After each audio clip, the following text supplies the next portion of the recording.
My name is Rachel Doss. I'm 35 years old. And on a Saturday morning in March, I was driving through a dealership lot in Scottsdale, Arizona, not looking for anything, not planning anything, just taking a back road to avoid construction on the main road, when I saw my cousin, Tammy. She was standing next to a silver Mercedes-Benz GLE, cream interior, dealer plates are still on it, a salesman beside her with a folder open, pen extended. She was signing. Tammy. The same Tammy who had called me 7 months earlier, crying so hard I could barely understand the words, telling me she was 3 months behind on rent, that the lights had been shut off, that her daughter had nothing for back to school, that she had nowhere to turn and nobody else to ask. The same Tammy who I had wired $11,400 to across 4 separate transfers over 6 months. The same Tammy who had texted me 2 weeks before that Saturday morning, "Rachel, I don't know how to thank you. You are literally keeping us alive. God bless you." I pulled into the lot. I parked 40 feet away. I watched her sign the paperwork. I watched the salesman shake her hand. I watched her run her hand along the hood of that silver Mercedes like it was something she had been waiting for. Then I took out my phone. I took 14 photographs, and I called the Scottsdale Police Department's non-emergency line. Before I tell you everything, please like and subscribe if this story speaks to you. Drop your city and local time in the comments. I want to know where you're listening from tonight. Now, let me take you back to where this started. Not the dealership, not the photographs, not the police report that ended Tammy's story the way she had not planned for it to end. Let me take you back to August, to a phone call that came in at 11 p.m. on a Tuesday and found me sitting in my kitchen in Phoenix, tired from a long week, with no reason in the world to be suspicious of my own family. My name was not always Doss. I was born Rachel Cunningham. My mother's side of the family, the Cunninghams, were a large, loud, interconnected, extended family from Tucson, Arizona, who showed up for each other in the specific, chaotic way that big families do. Funerals, weddings, graduations, crises. You called and someone came. That was the operating principle. My mother, Karen, was the most reliable of her siblings. She was the one people called, the one who showed up with food and stayed to help. She raised me to understand that family meant something real, that the word wasn't just biology, but obligation, love made active. My father died when I was 14. My mother worked 2 jobs for 4 years to keep us in our house and get me through high school. She retired from her job as a medical billing supervisor at 58. She lives 20 minutes from me now, and we have dinner every Thursday. I went to Arizona State, accounting degree, spent my 20s building a career in financial management at a mid-size healthcare company in Phoenix. I am not wealthy. I am stable, which is a different thing, and took considerably more work. I own a 2-bedroom condo. I drive a 5-year-old Civic. I have a savings account. I treat it as if it is made of something irreplaceable because I understand from watching my mother what happens when the savings account isn't there. My cousin Tammy is 2 years older than me, 37 now. She grew up in the same extended Cunningham orbit, one of my mother's sister Paulette's 3 kids. We were close as children. Sleepovers, family reunions, the easy closeness of cousins who live in the same city and see each other constantly. As adults, we had drifted, the way people drift without drama. Separate lives pulling in separate directions, contact narrowing to holidays and occasional texts, and the performative connection of social media, where you know someone's surface without knowing their interior. What I knew about Tammy's interior as of last August was what she had told me. She was struggling. Her husband Marcus had left 2 years earlier. She was raising their daughter Jade, who was 8, alone. She was working part-time at a salon, but the hours had been cut. The rent on her apartment had increased at renewal. She had some credit card debt from the year Marcus left when she had been trying to hold things together with plastic. She was behind on everything. She told me this in that 11 p.m. phone call in August. She was crying, real crying, the kind that has texture and duration and doesn't perform itself. So I believed. "I hate asking," she said. "I hate it so much, but I don't know what else to do. I've tried everything." "How much are you behind on rent?" I asked. 3 months, $2,700, and the lights are already off. I've been using candles. Jade thinks it's an adventure, but she's 8, Rachel. She's not going to think it's an adventure much longer. I thought about my mother working 2 jobs. I thought about what it means to have someone to call. "Let me send you something," I said, "for the rent and the utilities. We'll figure out the rest." "I will pay you back. I swear to God, I will pay every cent back." I wired $3,200 that night. The calls kept coming. September. Jade needed school supplies, shoes, and a backpack. The salon had cut her hours further. Could I help with groceries, just this month? Things were about to change. I sent $800. October. A medical bill she hadn't expected, a copay from Jade's pediatric visit that had turned into a specialist referral and then a procedure. Could I help with $1,500? She had $400 of it herself. I sent $1,100. November. The car needed a repair. The transmission, the mechanic had quoted $2,200. Without the car, she couldn't get to work. Without work, she couldn't pay anything. I sent $2,200. December. Christmas for Jade. Just enough for presents. She didn't want her daughter to wake up to nothing. $300, maybe $400, whatever I could manage. I sent $400. January. The rent again. Her landlord was threatening eviction. She'd found a better job, but the first paycheck wasn't coming until the 15th. Could she cover the $2,700 just until then? I sent $1,700. I told her that was all I could do right now. She said she understood. She said, "I don't know how to thank you. You are literally keeping us alive. God bless you." Total, across 6 months, $11,400. I want you to hold that number, not because of what it meant to Tammy, because of what it meant to me. $11,400 was 14 months of my car payment. It was 8 months of my mortgage. It was the emergency fund I had spent 4 years building from $800 a month in careful deposits. It was the buffer between me and the thing I watched my mother navigate, the terrifying arithmetic of not enough. I gave it to Tammy because she was family, and family meant something real. I gave it to Tammy because she was crying at 11 p.m. and I was the one she called. I gave it to Tammy because I believed her. The first crack appeared in February. My mother called me on a Sunday evening. Her voice had that careful quality, the one she uses when she's saying something she's been turning over for a while.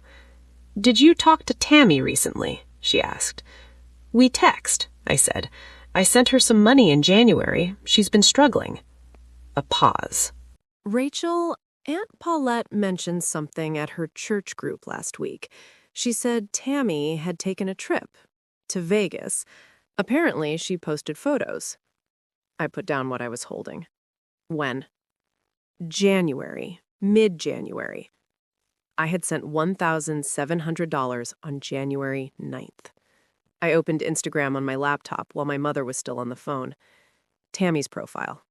I had not looked at it in months. I was not a person who tracked other people's social media.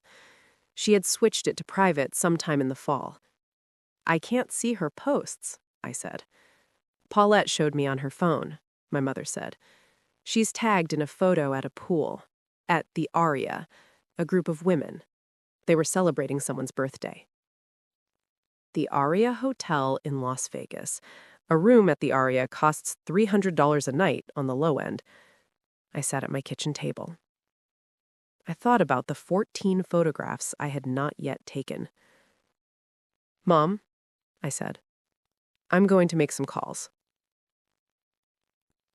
I want to pause here, because I know some of you are already recognizing the specific feeling I had at that moment. Not anger yet, not even betrayal, something earlier than those things. The dawning, nauseating recognition that you have been inside a story that was not what you thought it was.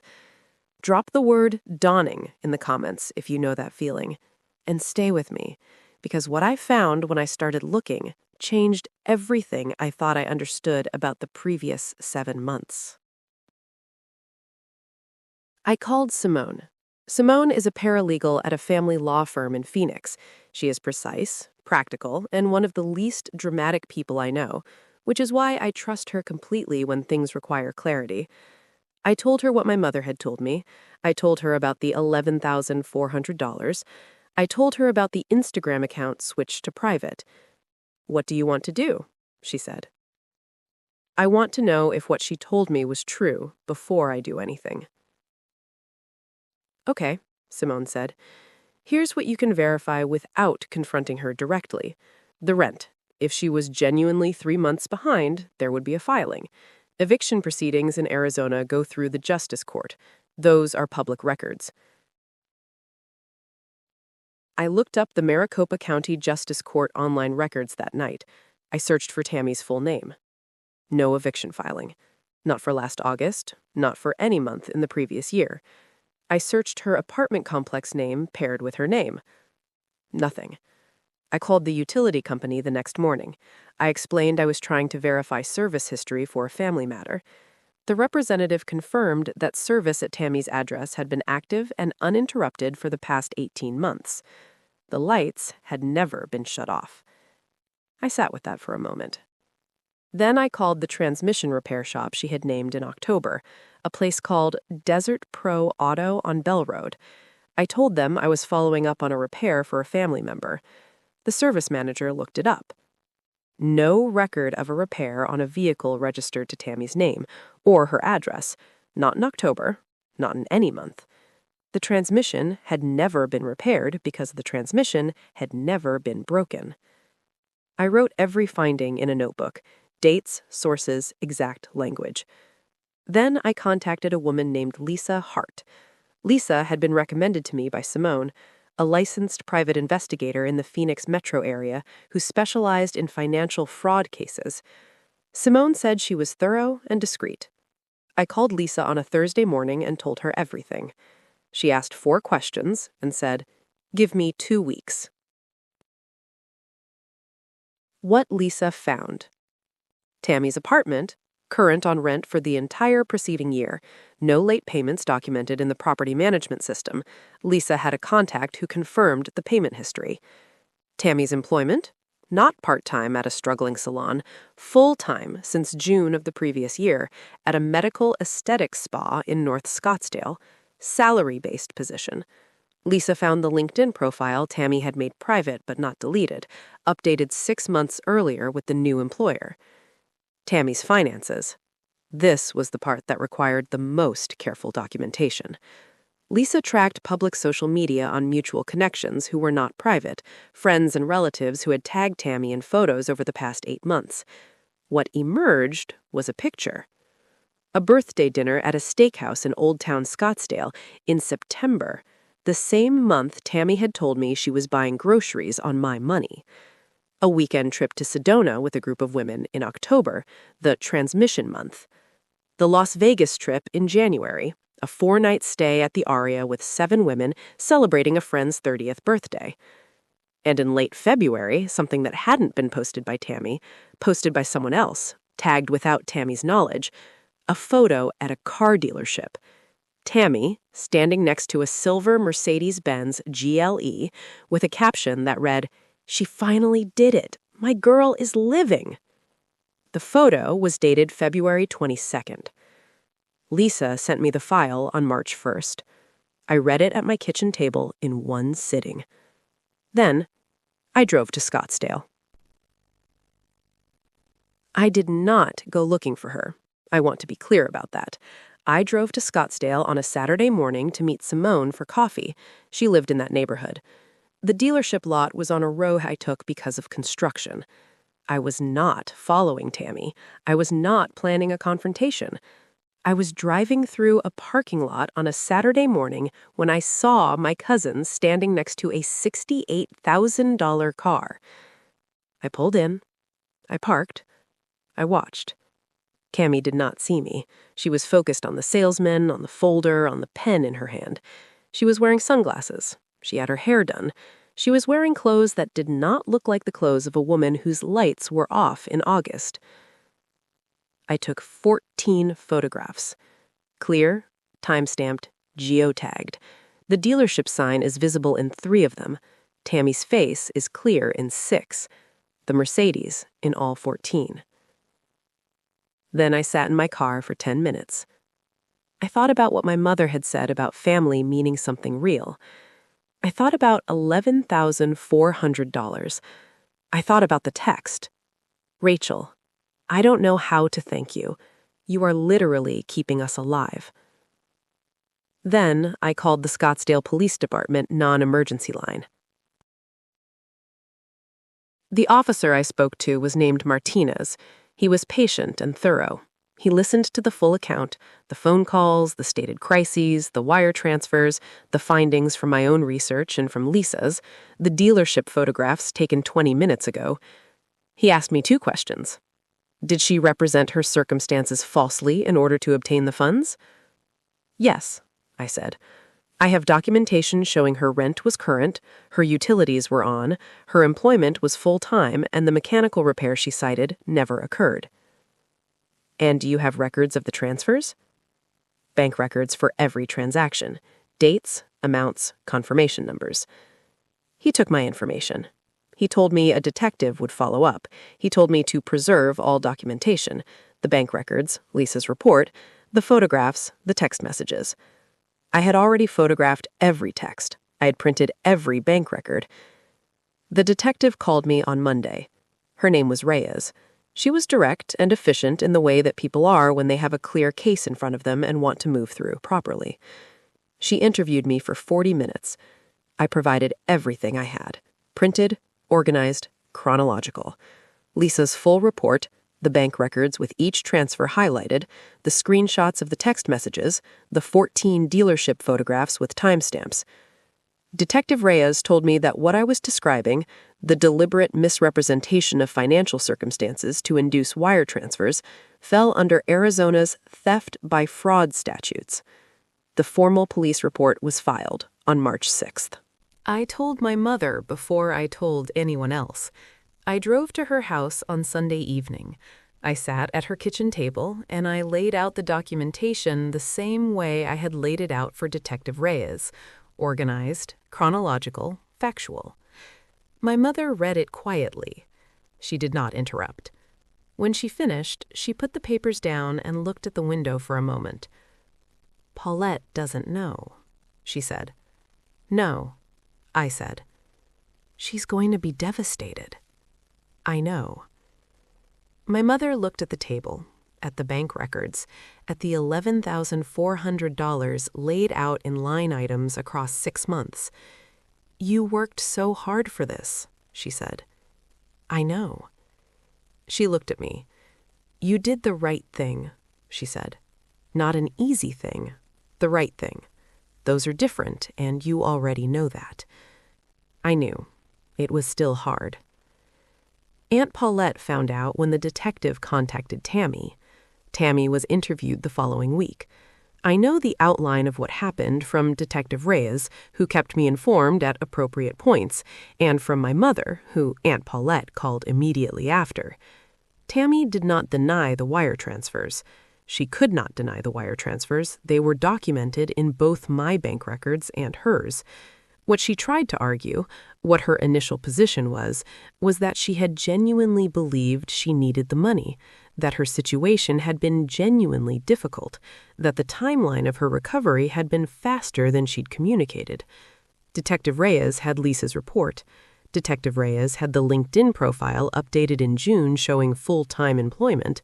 Detective Reyes had the property management confirmation of uninterrupted, on-time rent. Detective Reyes had the utility records. Tammy's position did not hold. She retained an attorney.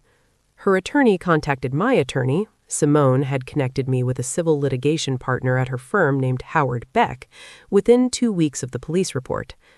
The proposal was restitution in full, $1,140, returned within 60 days, structured as a civil settlement. In exchange, I would not pursue the criminal complaint further. Howard presented it to me. "It's your decision," he said. "The criminal case has merit, but these cases take time and emotional energy. The civil settlement gets you your money back faster and with certainty."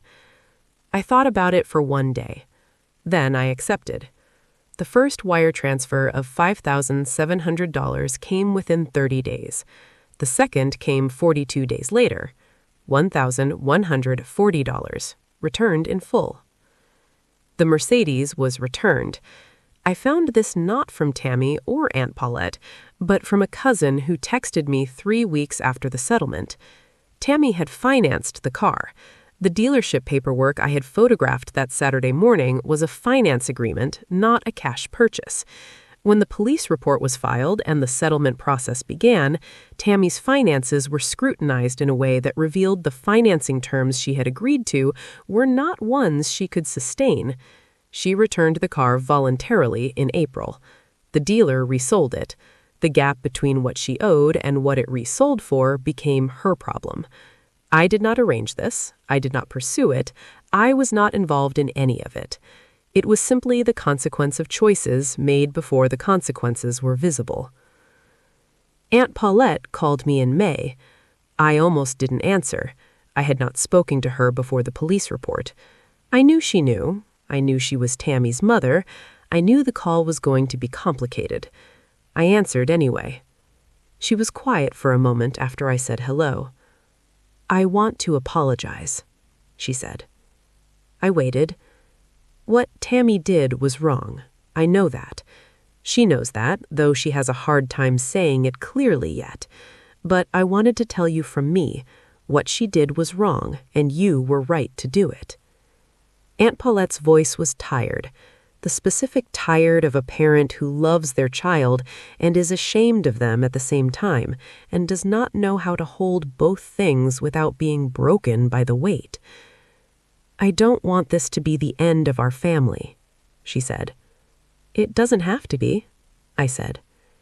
"Tammy needs to make this right with you herself, not through attorneys. I've told her that. When she's ready. I'm not going anywhere." Aunt Paulette cried a little. Not much. She is not a woman who cries at length. "Your mother raised you right," she said. "She did," I said. We talked for another 20 minutes about nothing difficult. Her garden, my condo, the way the summer heat in Arizona arrives like an announcement. When we hung up, I sat with the call for a while. It was not reconciliation. It was not a resolution. It was a door left open by a woman who loved her daughter and her niece and was trying to figure out how to stand in the doorway between them. I respected that. I left the door open too. The $1,400 went back where it came from, my emergency fund, restored to exactly what it had been before the first phone call in August, sitting in the same savings account, earning the same modest interest, doing the same quiet work of being there if I need it. I added an extra $200 the month the second wire transfer cleared, not for any reason, just because I could, just because it felt like the right way to close the chapter. My mother asked me once during the months when everything was still unresolved whether I regretted giving Tammy the money in the first place. I thought about it honestly. "No," I said. She looked at me. "You did the right thing," she said. I think it was. I think it still is. There is something I have thought about every day since the dealership parking lot. Tammy was not in crisis when she called me in August. She had a full-time job, her rent was current, her lights were on, her daughter was not in danger of waking up to nothing. She looked at what she had, decided it was not enough, looked at what I had, and constructed a story that would transfer some of it to me. She did it with detail and consistency across 7 months. She did it with text messages designed to land emotionally. She did it with a performance of gratitude so specific and regular that I had no reason to examine it. She was not desperate. She was strategic. And here is the thing I cannot stop turning over. What does it cost a person, what does it cost them on the inside, to cry that convincingly to someone who loves them, to sustain that story for 7 months, to cash the wire transfers and book the hotel rooms and stand in a dealership lot signing for a car? What does that cost you? Because I got my $1,140 back. I don't know what Tammy got. Tell me in the comments, have you ever discovered that someone's crisis was not what they told you it was? Tell me what that felt like. I read every single one. And if you have ever given money to a family member in crisis and you had a feeling, a small, persistent feeling that something was slightly off, trust it. Not to be suspicious of everyone, not to stop being generous, just to verify before you wire. Bank records and court documents are public. 2 phone calls and a notebook can tell you a great deal. Lisa Hart charged me $800 for 2 weeks of investigation that saved me the remaining $1,140 and my own peace of mind. That math is not complicated. My emergency fund is intact.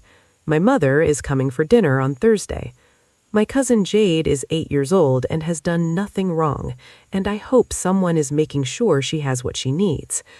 And somewhere in Scottsdale, a silver Mercedes-Benz GLE is on a dealer lot with a new price tag and a story its next owner will never know. Some things end quietly. That's okay. The quiet is mine now. Subscribe, because next week I'm sharing what Tammy finally said to me directly and the one sentence that told me everything I needed to know about whether we would find our way back.